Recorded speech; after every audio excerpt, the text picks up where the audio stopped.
चलो, तो structural components हमने मेम्ब्रेन के कल तक देख लिए हैं तीनों। लिपिड्स, प्रोटीन्स और कार्बोहाइड्रेट्स की बात हम लोग कर चुके हैं, और उसको बिल्कुल अच्छे से याद रखना, पूरा याद कर लेना, क्योंकि अभी तो आज तो एबीओ ब्लड ग्रुप के बारे में थोड़ा बताएंगे, फिर अगर टाइम बचेगा तो ट्रांसपोर्ट अक्रॉस मेम्ब्रेन भी थोड़ा सा डिस्कस करेंगे।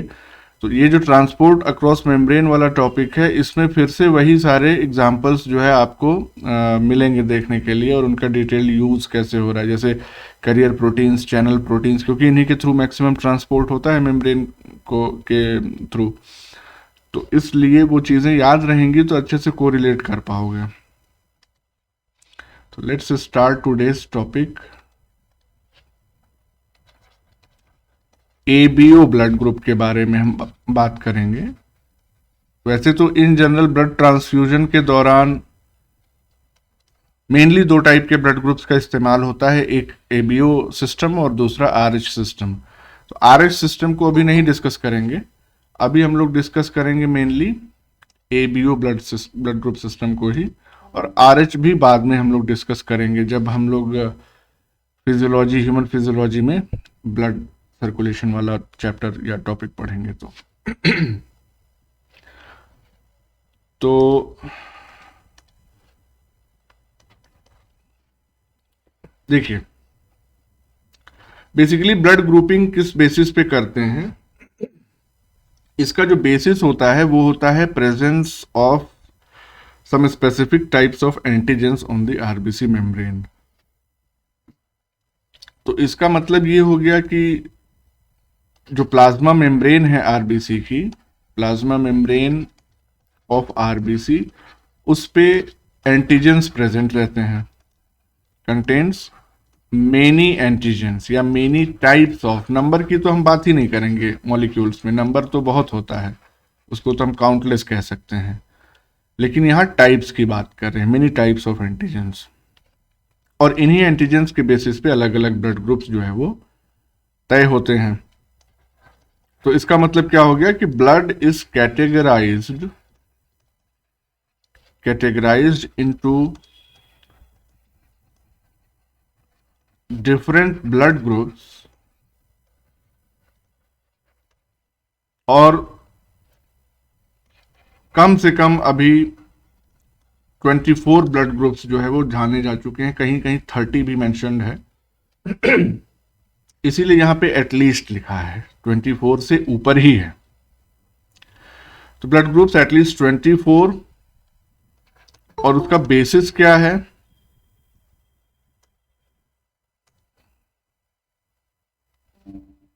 On the basis of presence और एब्सेंस ऑफ वेरियस एंटीजेंस।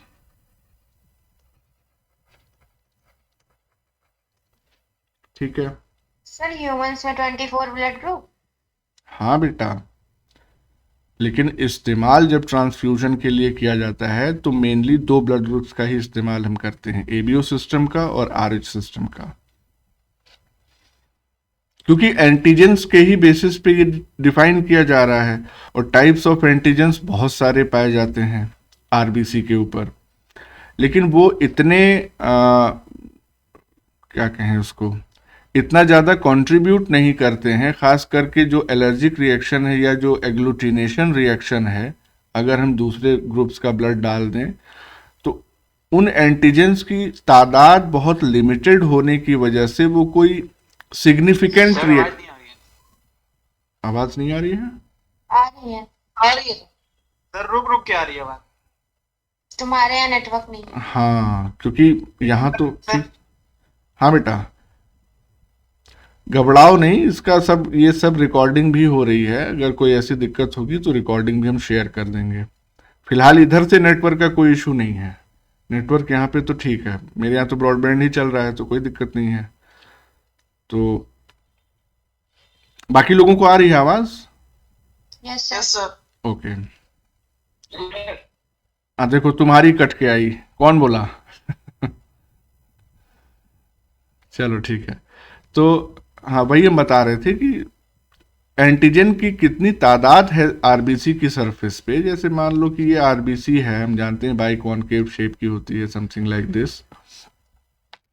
इसके प्लाज्मा मेम्ब्रेन पे अलग अलग टाइप के एंटीजेंस मौजूद हैं, लेकिन उन एंटीजेंस की संख्या कितनी है? सपोज ये येलो वाला जो एंटीजन हम बना रहे हैं ये बहुत सारे हैं, लेकिन वहीं पे अगर ब्लू कलर के एंटीजन की हम बात करें तो सिर्फ एक आध मॉलिक्यूल कहीं है, तो वो उतनी सिग्निफिकेंट क्लम्पिंग रिएक्शन या एग्लूटिनेशन रिएक्शन नहीं शो करेंगे, इसीलिए उसको हम लोग कंसीडर नहीं करते हैं while transfusing a blood, transfusing the blood from a donor to recipient.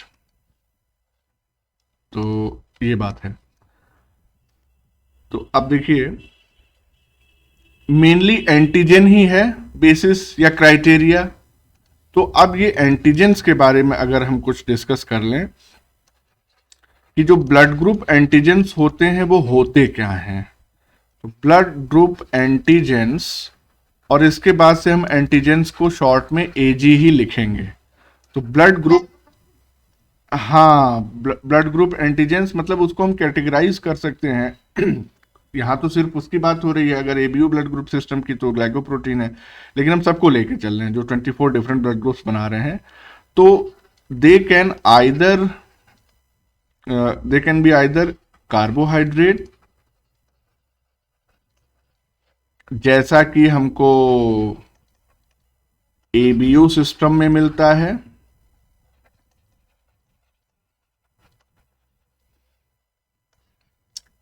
और प्रोटीन्स भी हो सकते हैं, जैसा कि आरएच ब्लड ग्रुप सिस्टम में या ब्लड ग्रुप में मिलता है। क्योंकि मेन पोर्शन जो होता है, जो उसी को हम यहाँ पे अभी इंडिकेट कर रहे हैं, बाकी हम बताएंगे आगे। मेन पोर्शन इसमें कार्बोहाइड्रेट है जो डिटरमाइन कर रहा है नेचर एंटीजन का, और यहाँ पे आरएच सिस्टम में प्रोटीन है जो डिटरमाइन कर रहा है एंटीजन का नेचर। एंटीजन का मतलब तो मालूम होगा, एंटीजन टर्म से हम क्या समझते हैं? एंटीजन का मतलब होता है फॉरेन पार्ट। हाँ, मतलब अगर इस वर्ड को थोड़ा सा और इलेबोरेट करें तो इसका मतलब होता है एंटीबॉडी जेनरेटिंग सब्सटेंस। कोई भी ऐसा सब्सटेंस जिसका एक्सपोजर अगर हमारे शरीर में हो तो उसके अगेंस्ट एंटीबॉडी जेनरेट हो जाए, उसी को हम कहते हैं एंटीजेन। तो ये हो गया एंटीबॉडी जनरेटिंग सब्सटेंस।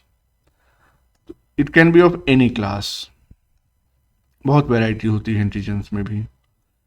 अच्छा, अब फिर से और हम बात करें एबीओ ब्लड ग्रुप सिस्टम की। तो एबीओ ब्लड ग्रुप सिस्टम ये किस बेसिस पे डिटरमाइन किया जाता है? तो it is based on presence of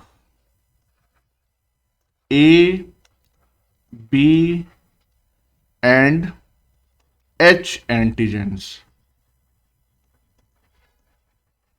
ये 3 टाइप के एंटीजेंस होते हैं जो एबीओ ब्लड ग्रुप सिस्टम को डिटरमाइन करने में रोल प्ले करते हैं।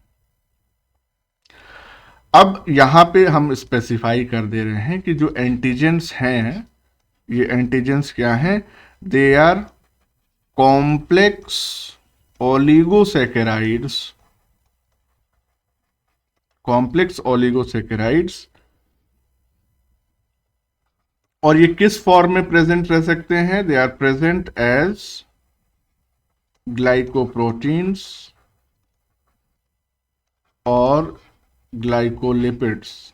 यार ये स्टेटमेंट हम पहले भी देख चुके हैं, लेकिन अभी हम स्ट्रक्चर वाइज भी इसको और इलेबोरेट करेंगे। एच एंटीजन के बारे में कभी सुना है इससे पहले? No sir. प्रिकर्सर होता है। हाँ, बेसिकली ये प्रिकर्सर ही होता है, लेकिन ये भी प्रिकर्सर नहीं होता है, ये भी किसी और ओलिगोसैकेराइड प्रिकर्सर से तैयार होता है। तो एच एंटीजन होता है, it is found in RBC of every individual. हर एक व्यक्ति की आरबीसी में ये प्रेजेंट होगा, लेकिन यहाँ पे भी एक्सेप्शन है, इसीलिए यहाँ पे हमने लिख दिया विद एक्सेप्शन। तो उस एक्सेप्शन को भी हम डिस्कस करेंगे। अब ये जो एच एंटीजन है ये क्या करता है, it acts as precursor oligosaccharide, precursor oligosaccharide for the formation of A and B antigens। AG मतलब एंटीजन बताया था हमने भी। तो A बनेगा या B एंटीजन बनेगा, उन दोनों के लिए ये H एंटीजन जो है वो प्रिकर्सर की तरह रोल प्ले करता है। ये जो H एंटीजन है इसके लिए बेसिकली कौन सी जीन होती है या कौन कोड करता है, तो इट इज कोडेड बाय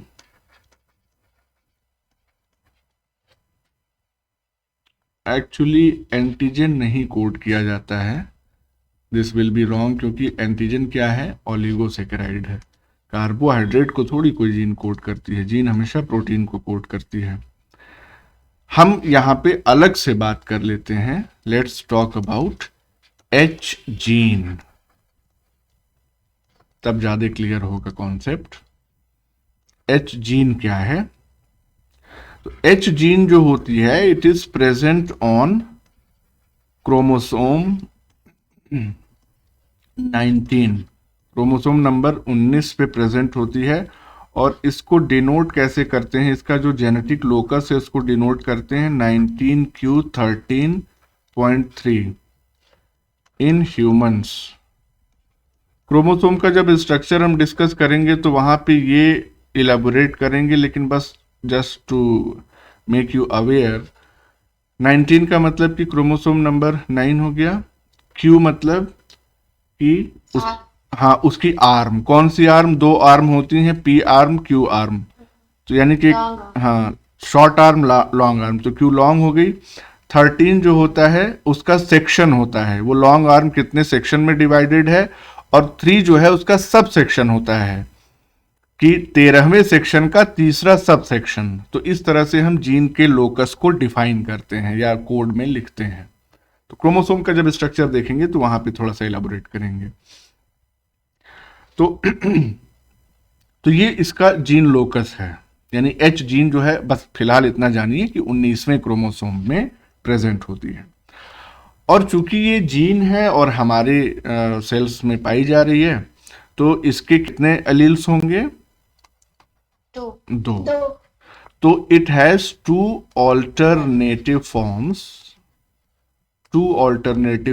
या इसी को हम कहते हैं एलील्स। और वो कौन कौन से होंगे, capital H and small h, इससे डिनोट करते हैं इसको।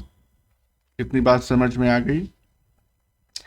फिर ये पॉइंट इंपॉर्टेंट है कि अगर H जीन है तो वो किसी न किसी प्रोटीन या एंजाइम के लिए कोड करती होगी। तो this H gene codes for enzyme fucosyl transferase, इस एंजाइम के लिए H जीन जो है वो कोड करती है। अब थोड़ा सा समझते हैं। मान लीजिए कि दो इंडिविजुअल्स हैं हमारे पास, HH एंड H, मतलब कैपिटल और कैपिटल स्मॉल जीनोटाइप के दो इंडिविजुअल्स हैं। तो इनमें क्या होगा, इनमें ये जो एंजाइम है वो प्रोड्यूस होगा because they have the functional copy of the gene that is capital H, जिसको हम कैपिटल H से डिनोट कर रहे हैं। तो capital and capital small genotype individuals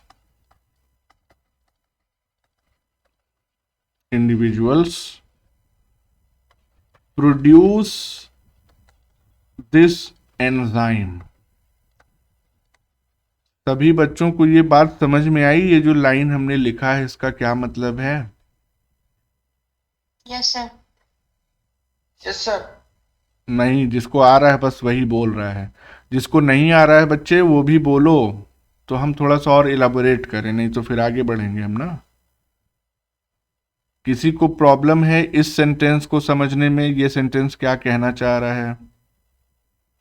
क्योंकि हम ये मान के चल रहे हैं कि थोड़ा सा एक बैकग्राउंड तो होगा तुम्हारे पास जेनेटिक्स का, क्योंकि एक इंडिविजुअल है जो डिप्लॉयड है तो उसमें दो कॉपीज होती हैं, दो अल्टरनेटिव फॉर्म्स, तो एक एलील उसकी ये हो गई, दूसरी ये।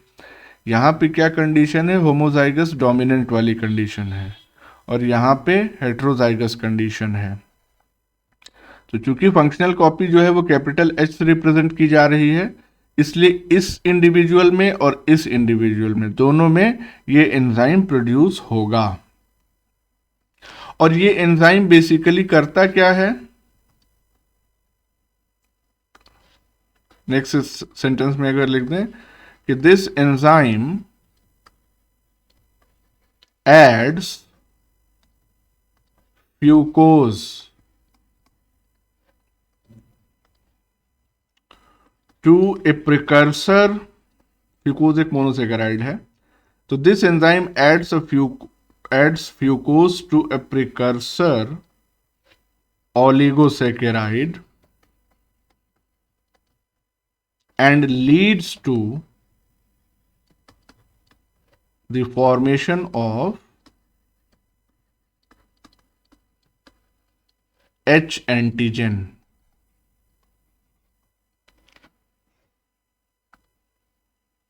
यानी कि ये कोई प्रिकर्सर ओलिगोसेकेराइड था, ठीक है, प्रिकर्सर ओलिगो ये है। इस प्रिकर्सर ओलिगोसेकेराइड पे एक्ट किया इस एंजाइम ने, फ्यूकोसिल ट्रांसफेरेज ने, जिसकी वजह से इसमें कौन सा मोनोसेकेराइड ऐड हुआ? That is fucose. और फ्यूकोज को हम डिनोट करते हैं लाइक दिस, स्क्वायर बॉक्स। तो फाइनली हमारे पास तैयार हुआ इस तरह का कुछ स्ट्रक्चर। अब ये जो पूरा स्ट्रक्चर है, this structure is known as H antigen. समझ में आ गया? यानी इस प्रिकर्सर पे फ्यूकोज अगर हम ऐड कर देंगे तो हमको एच एंटीजन मिल जाएगा।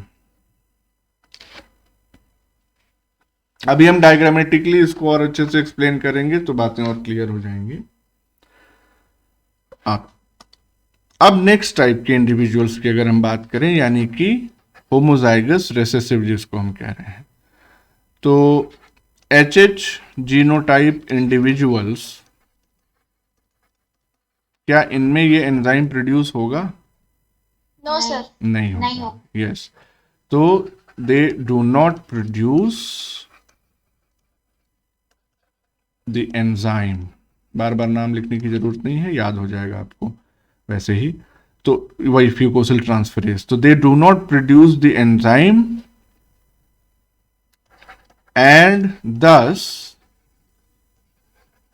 तो अगर वो एंजाइम नहीं होगा तो क्या वो प्रिकर्सर ओलिगोसेकेराइड से एच एंटीजन तैयार हो पाएगा? No sir. नहीं हो पाएगा। यस, दस हैव नो एच एंटीजन। बहुत ध्यान से देखिएगा, no H antigen on the surface of their RBC या आरबीसीज, सभी आरबीसी की बात हो रही है यहां पे। और ये जो कंडीशन आती है कि जहां पे एच एंटीजन भी नहीं है, ये बड़ी रेयर कंडीशन होती है। और इस तरह का जो ब्लड ग्रुप होता है उसको हम रेयर ब्लड ग्रुप कहते हैं। सर वो जो आपने बॉम्बे ब्लड ग्रुप बताया। Yes exactly, it is known as, के ऑब्लिक के मतलब known as Bombay blood group.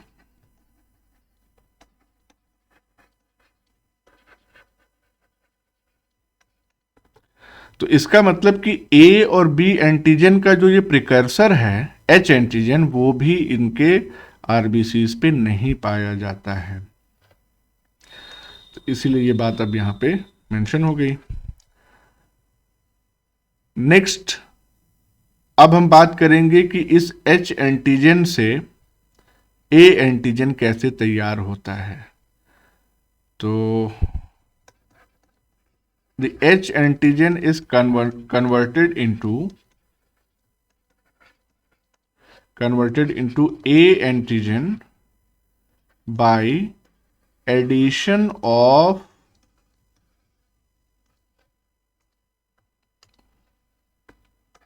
GalNAc।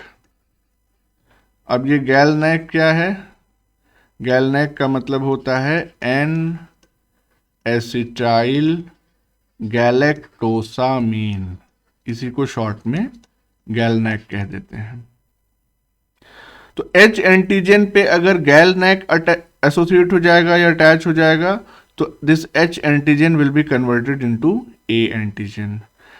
इसका मतलब क्या हो गया? अच्छा, अभी उस पे आते हैं।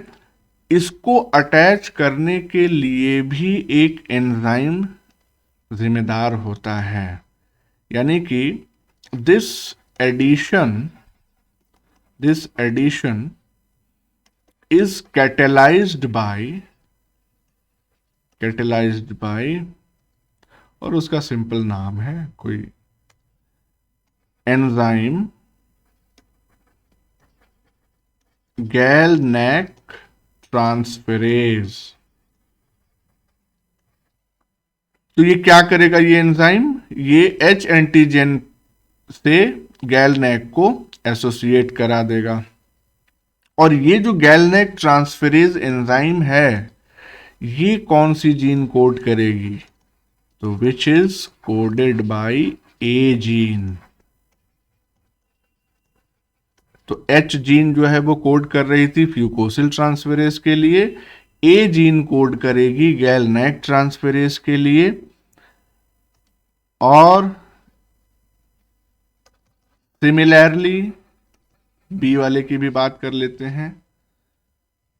Similarly the H antigen is converted into B antigen by addition of,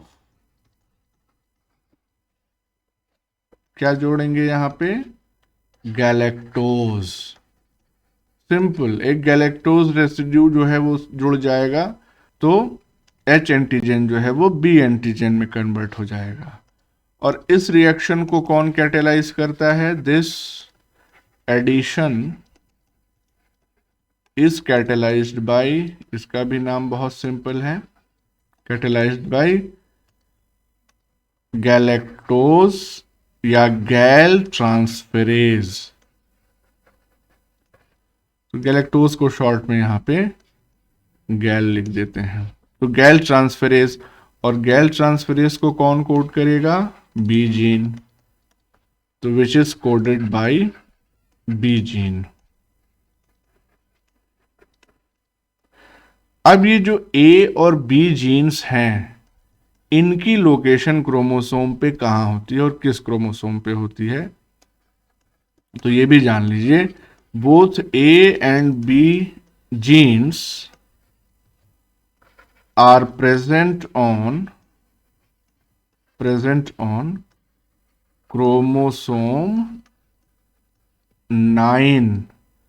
वो 19 पे था H जीन, और A और B जीन जो है क्रोमोसोम 9 पे प्रेजेंट होती हैं, और इसके लोकस को डिफाइन करते हैं 9q3.4। तो यहाँ पे 9वें क्रोमोसोम का लॉन्ग आर्म तीसरा सेक्शन और चौथा सब सेक्शन। क्लियर है ये बात? अब देखो, ये जो पर्टिकुलर चीज होती है, ये जो हमने लिखा है, ये उस जीन लोकस को डिफाइन करती है। यानी कि ये किस चीज के बारे में बता रही है हमको? Gene locus. जीन लोकस का मतलब क्या हो गया? जीन की लोकेशन क्रोमोसोम में क्या है, यानी कि location of the gene in the chromosome. क्योंकि जीन लोकस का कॉन्सेप्ट आपको समझना जरूरी है। हम कह रहे हैं कि ए जीन भी क्रोमोसोम नंबर 9 पे पाई जाएगी, बी जीन भी क्रोमोसोम नंबर 9 पे पाई जाएगी। तो तुम बताओ सोच के कि क्या सेम क्रोमोसोम पे ये दोनों जीन्स उसी लोकेशन पे प्रेजेंट रह सकती हैं? होमोलॉगस पेयर पे यस, अलग अलग जो अलग क्रोमोसोम्स हैं, अलग हाँ, यानी कि ये एलिलिक लोकेशंस हैं इनकी बेसिकली। तो इसमें हम एक डायग्राम अभी दिखाते हैं, फिर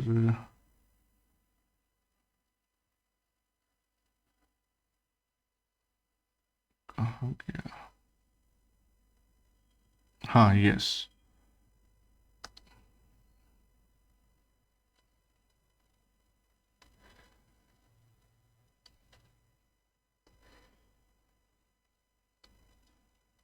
इसमें देखिए। अब यहाँ पे क्या है, यहाँ पे सारे जो अलग अलग मॉलिक्यूल्स हैं उनको सिंबल के फॉर्म में रिप्रेजेंट किया गया है इन द रिएक्शन, और उनका फुल फॉर्म यहाँ पे लिखा हुआ है। अब ये है आरबीसी, एरिथ्रोसाइट, इसकी मेम्ब्रेन से अटैच्ड है ये प्रिकर्सर, ओलिगोसेकेराइड प्रिकर्सर। अगर यहाँ पे थोड़ी सी लेबलिंग हम कर दें तो ये बेसिकली क्या है, दिस इज ओलिगोसेकेराइड प्रिकर्सर। अब इसके बाद यहाँ पे ये क्या आया, फ्यूकोज। तो इसकी लेबलिंग नहीं करेंगे, ऑलरेडी पता है ये फ्यूकोज है। तो प्रिकर्सर से फ्यूकोज जुड़ेगा by the action of H enzyme. इसका नाम हमने लिखा था, क्या था, फ्यूकोसिल ट्रांसफेरेज। तो ये एंजाइम यहाँ पे एक्ट करेगा, और देखिए इस ओलिगोसेकेराइड प्रिकर्सर से ये फ्यूकोज जो है वो जुड़ गया, यानी कि ये अब क्या तैयार हो गया, ये एच एंटीजन कहिए या एच सब्सटेंस कहिए, ये तैयार हो गया। अब इसी एच सब्सटेंस के ऊपर ए एंजाइम ने एक्ट किया। ए एंजाइम का क्या नाम था, गैलनैक ट्रांसफेरेज। लिख देते हैं यहाँ पे, गैलनैक ट्रांसफेरेज। और इसने क्या किया, ये क्या है, दिस इज गैलनैक, यहाँ पे लिखा हुआ है खैर, एनेसिटाइल गैलेक्टोसामीन। तो गैलनैक अटैच हो जाएगा, ये देखिए यहाँ पे गैलनैक अटैच हो गया। तो this H substance got converted into A antigen. तो ये कौन सा ब्लड ग्रुप हो गया, ए। सिमिलरली इस एच सब्सटेंस से गैलेक्टोज अगर जुड़ जा रहा है in the presence of B enzyme, यानी कि गैलेक्टोज ट्रांसफेरेज, तो ये आके अटैच हो गया गैलेक्टोज। अब ये बी एंटीजन पूरा तैयार हो गया, और ये बी ब्लड ग्रुप की आरबीसी हो गई। ओ एंजाइम में क्या होता है, ओ एंजाइम का मतलब क्या हो गया, कोई एंजाइम ही नहीं है, क्योंकि अभी हम देखेंगे एलिलिक डिस्ट्रीब्यूशन भी कि ओ को कोड करने वाली जो एलील्स होती हैं वो रेसेसिव होती हैं। तो यहाँ पे कोई एंजाइम प्रोड्यूस नहीं होगा, तो एच जो है वो एच के फॉर्म में ही रहेगा, एच सब्सटेंस एच एंटीजन के फॉर्म में। तो वो ब्लड ग्रुप हो जाएगा ओ ब्लड ग्रुप। ठीक है, अब देखिए स्पेसिफिक ब्लड ग्रुप्स की अगर हम थोड़ी सी बात कर लें, तो ऐसे इंडिविजुअल्स जिनका ब्लड ग्रुप ए बी होता है, तो यानी कि individuals with A B blood group,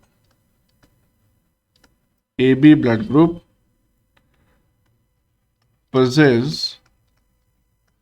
both enzymes, इनके पास दोनों एंजाइम्स होते हैं, यानी गैलनैक ट्रांसफेरेज और गैलेक्टोज ट्रांसफेरेज, और इसीलिए thus have both A and B antigen on the surface of RBC.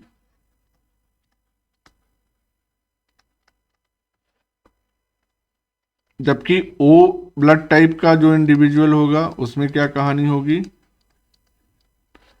इसमें they have only H antigen on the surface of RBC. क्यों, क्योंकि यहाँ पे कोई एंजाइम नहीं है ओ को, एच को ए या बी में कन्वर्ट करने के लिए।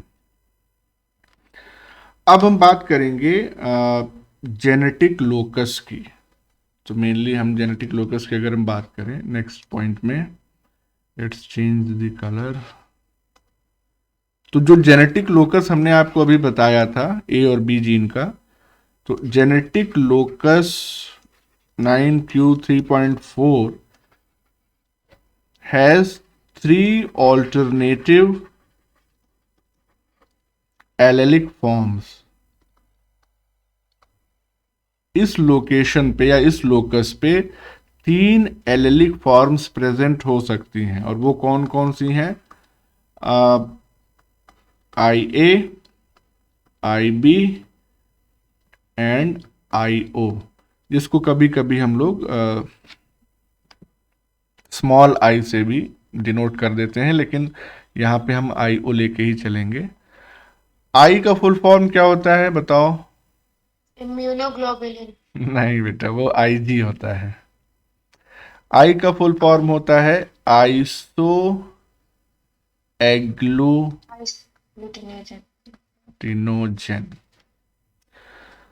तो ये है आई का या आई जीन का जो आई एलील का फुल फॉर्म। तो तीन ऑल्टरनेटिव एलील्स हो गई, IA, IB और IO। अब ये जो तीनों हैं, तीनों एलील्स, ये अलग अलग कॉम्बिनेशन में 6 पॉसिबल जीनोटाइप्स प्रोवाइड करती हैं और 4 फिनोटाइप्स प्रोवाइड करती हैं। तो इसको अगर हम इमेज के रेफरेंस में देखें तो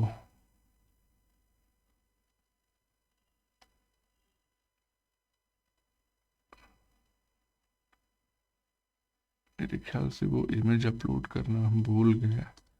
ब्लड ग्रुप वाली इमेज से भी काम चल जाएगा। ठीक है, इतना ही बड़ा है, इससे ज़्यादा एक्सपैंड नहीं हो रहा है ये। ओके,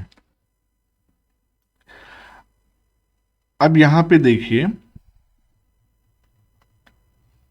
इसमें तो शायद था, नहीं ऐड हुआ है, कोई बात नहीं, हम एलील का खुद से ही मेंशन कर देंगे। देखिए, ABO ब्लड ग्रुप्स हैं यहाँ पे। टाइप A ब्लड ग्रुप भी दिखाया गया है, टाइप B है, टाइप AB है, टाइप O और बॉम्बे टाइप, ये पांचों ब्लड ग्रुप दिखाए गए हैं। इन जनरल आपके लेवल पे बॉम्बे ब्लड ग्रुप को जैसे कभी इस तरह से पूछे कि कितने ब्लड ग्रुप्स ABO सिस्टम में होते हैं, तो आप 4 ही लिखिएगा। बॉम्बे बहुत ज़्यादा प्रिवेलेंट नहीं है, इसलिए उसको एक्सेप्शन के तौर पे ही काउंट करते हैं, इसीलिए हमने वहाँ पे एक्सेप्शन ही लिखा है, उसको जनरलाइज नहीं करना है उसको। तो ये बात ध्यान रखिए थोड़ी सी। अब देखिए, ब्लड ग्रुपिंग जो है वो एंटीजन के बेसिस पे है। तो यहाँ पे अगर एंटीजन A प्रेजेंट है तो उसका टाइप A हो जाएगा, लेकिन उस ब्लड ग्रुप वाले इंडिविजुअल के सीरम या प्लाज्मा में एंटी-B एंटीबॉडीज प्रेजेंट होंगी। ये थोड़ा सा ध्यान देने वाली बात है।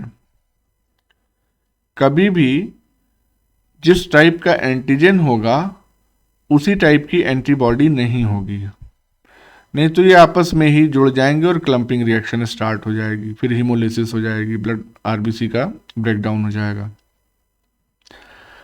तो एक पॉइंट आप ध्यान रखिए, हमेशा ध्यान रखिए कि ब्लड ग्रुप जो होता है वो एंटीजन के बेस पे ही डिटरमाइन किया जाता है, and these antigens are always present on the surface of और plasma membrane of the RBC। ये 2 पॉइंट अगर आप याद रखेंगे तो कोई कंफ्यूजन नहीं होगा। तो antigen A blood group A, antigen B blood group B, दोनों एंटीजेंस प्रेजेंट हैं तो AB ब्लड ग्रुप। कोई एंटीजन प्रेजेंट नहीं है तो O ब्लड ग्रुप, और H एंटीजन भी अगर नहीं प्रेजेंट है तो बॉम्बे ब्लड ग्रुप हो जाएगा। अब यहां प्लाज्मा में एंटी-B एंटीबॉडीज प्रेजेंट होती हैं, एंटी-A एंटीबॉडीज प्रेजेंट होती हैं, एंटीजन B के अगेंस्ट नहीं होती हैं, ये दूसरे ब्लड ग्रुप के अगेंस्ट होती हैं। यहाँ पे चूंकि दोनों एंटीजन है इसीलिए कोई एंटीबॉडी नहीं होती। अगर एक भी एंटीबॉडी हो जाएगी तो वो RBC की इन एंटीजन से क्लम्पिंग कर लेगी या जुड़ जाएगी। यहाँ कोई एंटीजन नहीं है, इसलिए कोई दिक्कत नहीं है, दोनों टाइप के एंटीबॉडीज यहाँ पे प्रेजेंट हैं। यहाँ सबसे बड़ी समस्या है कि यहाँ एच एंटीजन भी नहीं है, इसलिए यहाँ पे 3 टाइप की एंटीबॉडीज प्रेजेंट रहती हैं, एंटी ए, एंटी बी और एंटी एच भी प्रेजेंट रहती हैं। इसीलिए अगर नॉर्मल टेस्टिंग में इसको हम लोग किस में कैटेगराइज कर देंगे, बॉम्बे ब्लड ग्रुप को ओ टाइप में। और अगर उस कंडीशन में ये ओ वाला ब्लड बॉम्बे ब्लड ग्रुप में दे दिया गया तो समस्या खड़ी हो जाएगी। क्यों? क्योंकि ओ ब्लड ग्रुप के पास एच एंटीजन, हाँ एच लिख देते हैं यहाँ पे, has H antigen, O blood group के पास एच एंटीजन तो है ही है, और इस एच एंटीजन से ये एंटी एच एंटीबॉडीज जो है वो बाइंड कर जाएंगी, क्लम्पिंग हो जाएगी और फिर जानलेवा स्थिति हो जाएगी। तो इसीलिए ये चीज़ थोड़ी सी ध्यान रखने वाली है। अच्छा, ये तो हो गया। आ? क्या बेटा? डेंसिटी का मतलब ये हो गया, इनकी संख्या बता रहा है कि जैसे काउंट कितने एंटीजन जो है वो प्रेजेंट है, तो 10⁻6 एंटीजन मॉलिक्यूल्स पर सेल। इसी तरह से यहाँ पे भी 7.5 इंटू 10⁵ इतने मॉलिक्यूल्स हैं पर सेल। पर सेल पे इनका डिस्ट्रीब्यूशन क्या है वो दिखा रहा है, डेंसिटी। अच्छा, एक यहीं पे हम एक सवाल तुम लोगों के लिए छोड़ रहे हैं, और बड़ा अच्छा सवाल है। इस चार्ट को देख के कोई सवाल अगर तुम लोगों के जहन में आ रहा हो तो पूछो, नहीं तो वो हम पूछेंगे तुमसे।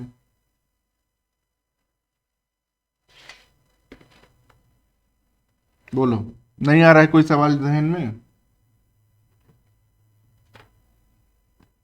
नहीं आ रहा है ना? ठीक है।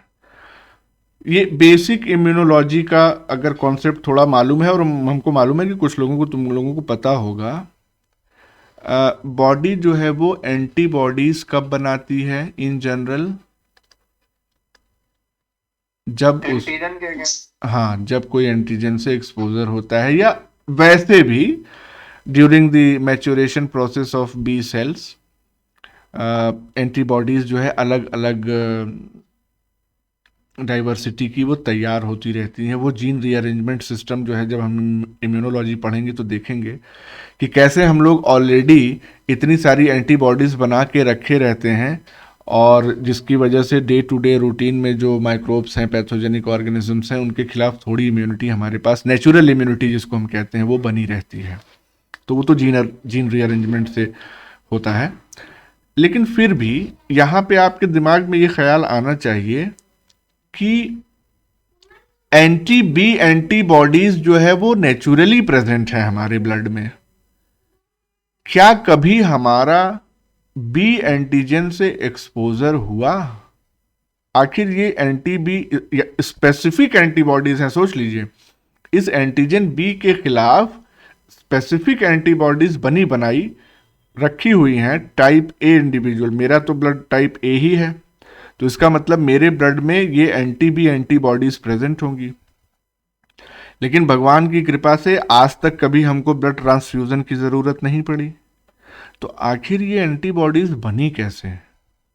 How did these antibodies against other blood group are naturally present in the body? बताओ।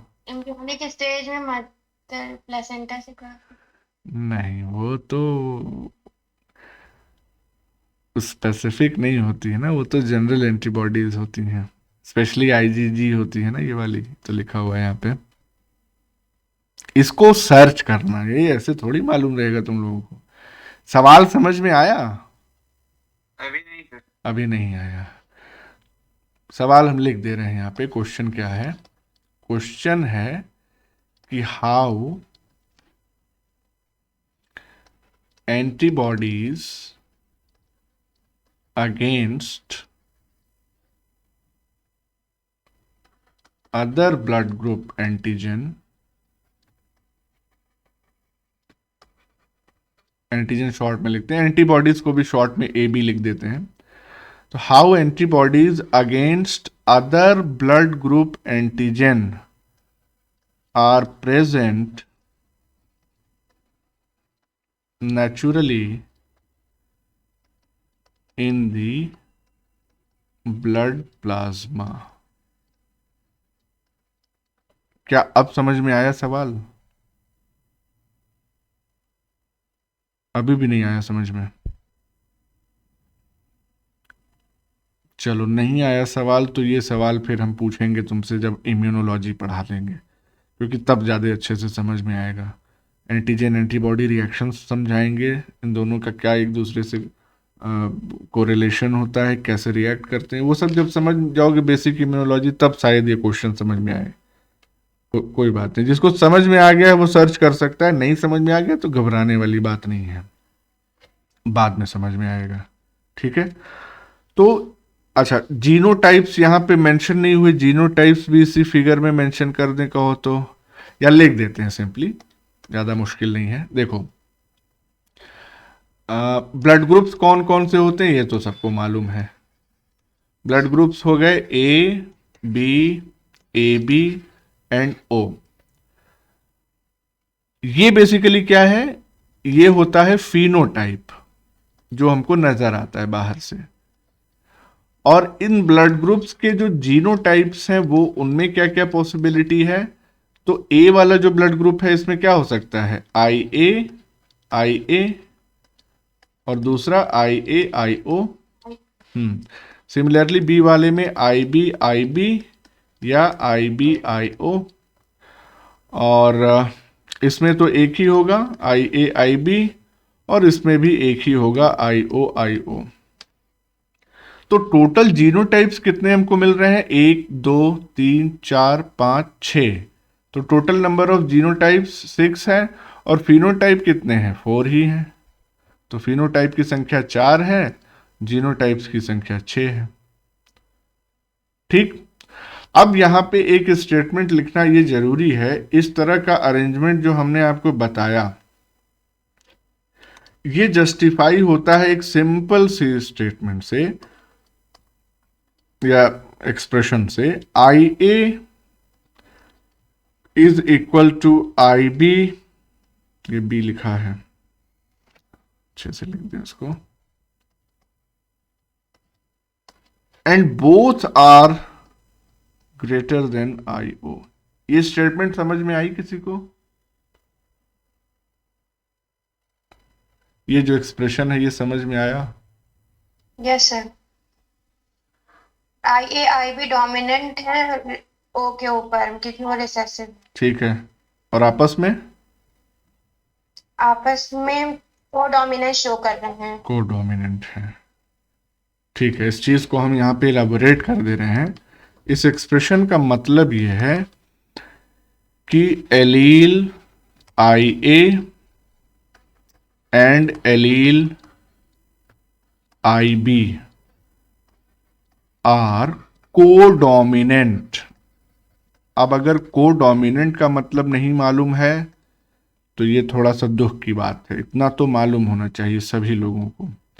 कोडोमिनेंट का मतलब क्या हो गया कि आई ए और आई बी या कोई भी ऐसी एलील्स जो कोडोमिनेंट होती हैं, वो जब एक साथ प्रेजेंट रहती हैं तो दोनों की दोनों एलील्स अपना एक्सप्रेशन दिखाती हैं। तो both dominant, both, go for both.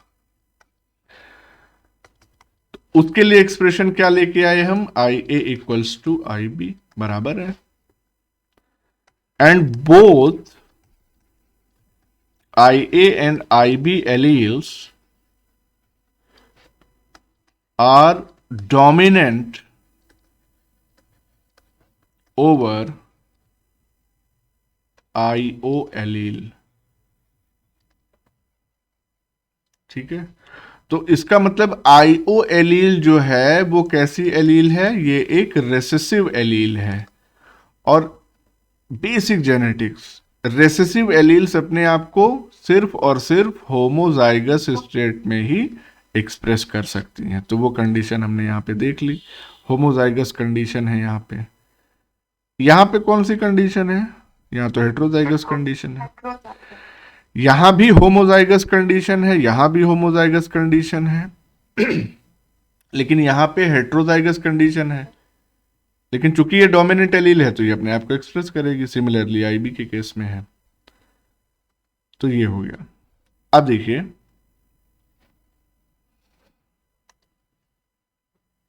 एक टर्म आता है यूनिवर्सल डोनर। तो यूनिवर्सल डोनर कौन होता है? O blood group. हाँ, और universal acceptor A B. A B. अगर हम इसमें आर एच वाला भी इंक्लूड कर लें, अभी हमने बताया तो नहीं उसके बारे में, लेकिन फिर भी इंक्लूड कर लें तो प्लस माइनस का साइन बताइए। ओ निगेटिव जो होगा वो यूनिवर्सल डोनर होगा, ओ पॉजिटिव नहीं होगा क्योंकि उसमें RH एंटीजन होगा। यस। और एक्सेप्टर एक्सेप्टर पॉजिटिव वाला होगा।